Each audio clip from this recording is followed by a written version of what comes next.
আমরা যদি অসুস্থ হই তাহলে আমাদের অসুখ নিরাময়ের জন্য কী করতে হবে? ডাক্তারের কাছে যেতে হবে, চিকিৎসা গ্রহণ করতে হবে, প্রত্যয় গ্রহণ করতে হবে। তাহলেই আমাদের যে অসুখ আছে সেই অসুখের নিরাময় হবে।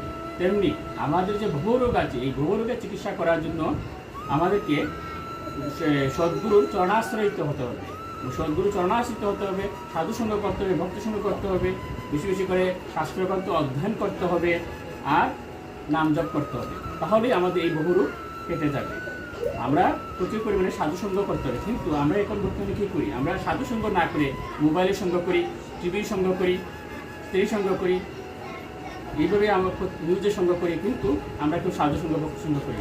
এর সাধুসঙ্গ ভক্তসঙ্গ না করলে আমাদের এই বহুরূপ থেকে নিরাময় হওয়া সম্ভব নয়। তাই আমাদেরকে প্রচুর পরিমাণে সাধুসঙ্গ করতে হবে, ভক্তসঙ্গ করতে হবে, সদ্গুরু চরণাশ্রিত হতে হবে, শাস্ত্রগ্রন্থ অধ্যয়ন করতে হবে এবং প্রচুর পরিমাণে নাম জপ করতে হবে। তাহলেই আমরা এই ভব রূপ থেকে রক্ষা পাব।